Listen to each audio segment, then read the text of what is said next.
everyone, I'm Sarah with RealTruck.com. The custom fiberglass enclosures for the Storm Truck are done. That means the subwoofer enclosures and speaker box, amp rack, and center panel are ready to go. So we're going to head inside to Sight on Sound and talk to John about all the work that went into this project, including some tips on how to fiberglass using 4 different methods.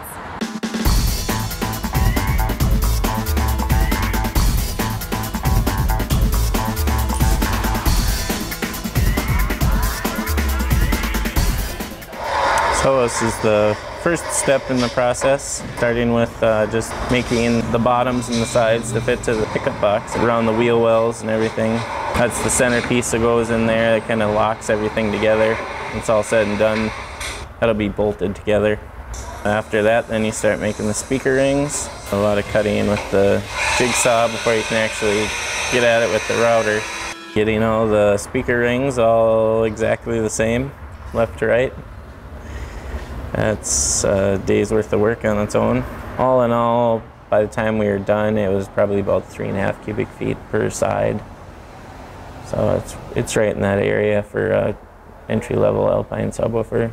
A little over a cubic foot in a sealed box. Then of course, obviously the 10s in the back have their own sealed enclosure away from the 12s. So they don't interfere, because those are going to be a mid-bass driver is what those are going to be used for. So when you're playing that first player shooter game, you can feel the gunshots. That'll be really cool. Making the amp rack. Our little pieces of wood that we use to mock it up, which will be plexiglass when it's done, with a little chipped edge and light in there so the tips glow. We needed a way to cool all the amps, and we needed a channel for the wires to run. So the way it is it ducts all the way down through the box and through the bottom into our channel that will run from the dash of the truck all the way to in the back of the bed of the truck here. There's 2 squirrel cage fans. One is an exhaust and one is an intake. And once we had the sides all done, we put the fleece over it, thick fleece, and then you saturate it with fiberglass resin. Kind of cheat a little bit. You don't have to actually use fiberglass cloth on that part. We came in afterwards and we put kitty hair. It's fiberglass in a gallon can pretty much. You mix it up and poke it in there by hand on the back side, because then you don't have to sand. If you build a bunch of stuff on the top side, then that nice shape that you got from stretching the fleece is gone. So this way we just put the resin on there and then sprayed it with a 4-to-1 part primer.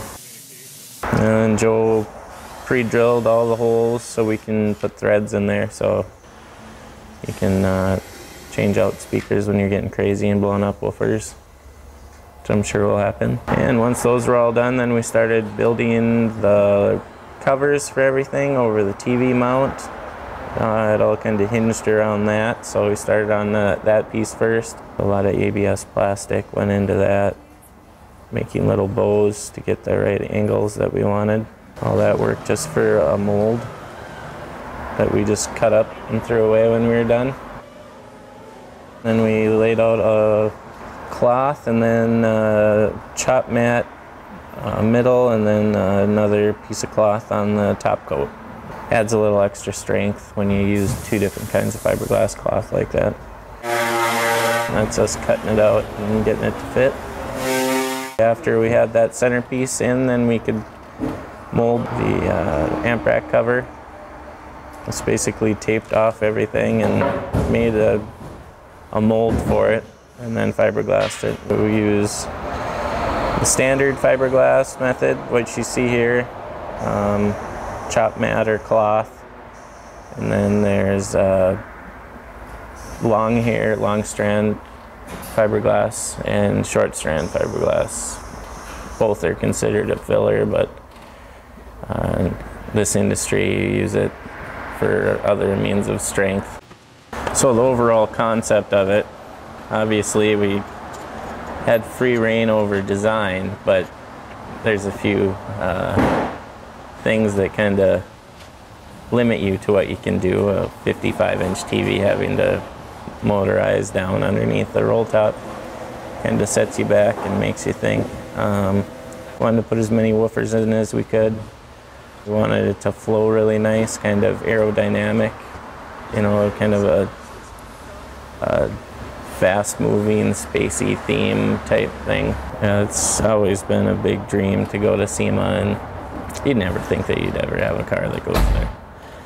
But there you go.